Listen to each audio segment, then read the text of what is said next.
据解放军东部战区周三下午发布的消息，战区在台岛周边海空域组织的联合军事行动成功完成各项任务。为警告美台勾连，8月4号起，解放军东部战区在围绕台岛6大区域组织实战化演训。东风导弹首次飞越台岛，战机俯瞰中央山脉，军舰贴近花莲海岸线。解放军靠硬核实力向全世界宣示了台湾地区属于中国的重要信号。东部战区新闻发言人施毅陆军大校表示，东部战区近期在台岛周边海空域组织诸军兵种部队系列联合军事行动，成功完成各项任务，有效检验了部队一体化联合作战能力。战区部队将紧盯台海形势变化，持续开展练兵备战，常态组织台海方向战备警巡，坚决捍卫国家主权和领土完整。上周二，美国会众议长佩洛西不顾中方强烈反对和严正交涉，执意窜访中国台湾地区，严重侵犯中国主权。为警告美台勾连，解放军东部战区当晚开始在台岛周边开展一系列联合军事行动，并于上周四起在围绕台岛6大区域组织实战化演训。6天来，人民解放军5大军种陆、海、空、火箭战略支援部队悉数亮相。东风导弹首次飞越台岛，战机俯瞰中央山脉，军舰贴近花莲海岸线。解放军靠硬核实力向全世界宣示了台湾地区属于中国的重要讯息。解放军本轮为台岛周边演训堪称全要素、全科目。5、4、3、2、1，点火！点火！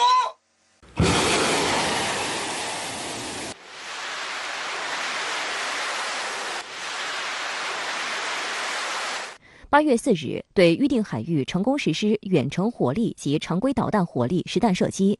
8月5日，驱护舰艇在台岛周边海域展开联合风控，空军赴台岛周边实施侦察预警、制空作战、支援掩护、空中打击等实战化演训任务。8月6日，海军出动舰艇、战机、岸岛等任务兵力，重点进行了联合对陆打击、对海突击等科目训练。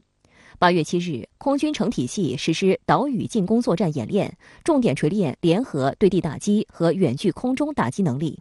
8月8日，海空军多艘驱护舰艇、多型多架战机、多个岸岛火力单元在战区统一指挥下，按照战训一致、体系用兵要求，重点组织了联合反潜和对海突击行动。8月9日，重点组织联合风控和联合保障行动。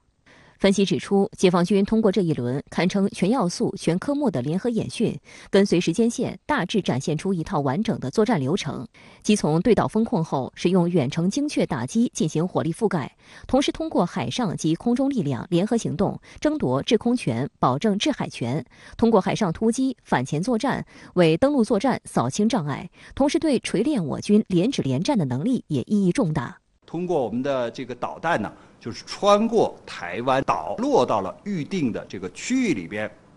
体现了我们火箭军的就是全域威慑的能力。还有呢，我们这个海军啊，它的战略就是近海防御、远海护卫，航母编队啊，在风控岛屿或者是在协助啊，就是登岛登陆作战的时候，它的这种能力，它也体现出来了。空军在整个的演习过程中，它是一个体系的对抗和海军、陆军、火箭军联合配合的这种作战。而我们看到这个整个的演习虽然时间不长，但是这些要素非常的齐全，而且它的这种军事演习的意图表现得非常的明确，就是要对台独分裂势力进行震慑，对这个外国的这种插手中国事务的国家，对这些人员要给予警告。时事评论员曹卫东指出，除了体系检验我军联指联战能力外，此次演训还有2大方面的突破。一是演习区域由以往的南北两端为主，变为东西南北全方位6大区域，对台形成严密海上封锁。另一项则是导弹穿越了台湾岛的上空，这个呢都是过去没有的。我想呢，这个对台独势力是一个巨大的震慑。国防大学教授孟祥青此前接受央视采访时表示，解放军此次环岛演训实现了4个首次，即首次离台岛最近演习，首次对台岛实施合围，首次在台岛东部设实战射击靶场，以及火力试射首次穿越台岛。首次穿越台岛，而且是穿越了这个台湾的它的爱国者导弹的密集部署的空域，同时是在美国宙斯盾的眼皮底下精准打击目标。这说明什么？说明我们军队已经解决了在远海远域看得见、打得准的这样一个问题。作为中方系列反制行动的一部分，解放军连日来为台岛周边组织实战化演训，一直是外界关注焦点。周三下午的外交部记者会上，再有外媒记者就此提问，外交部发言人汪文斌作出回应：我们已经清楚阐明，中方在自己领土的周边海域进行军事演训是正当、合理、合法的，既是对挑衅者的警示，也是对台独分裂势力的惩戒。针对有台媒评论称，美国会众议院议长佩洛西访台后，解放军在台湾岛附近海空域组织锁台式高强度实弹演训，这可能只是个开端，台湾被压缩的战略空间回不去了。国防部发言人谭克飞周三下午回应称，中国人民解放军近期在中国台湾岛周边海空域组织实施系列反制行动，就是对台独分裂势力与外部势力勾连挑衅的严正震慑，是捍卫国家主权和领土完整的正当必要之举。有关演训行动公开、透明、专业，符合国内法、国际法和国际惯例。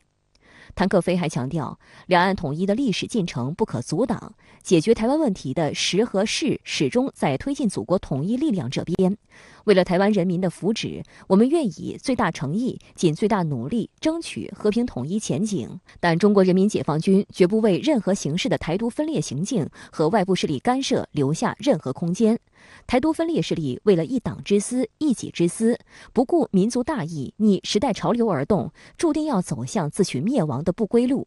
当前两岸关系再次面临两种前途的抉择，何去何从？台湾当局必须做出正确选择。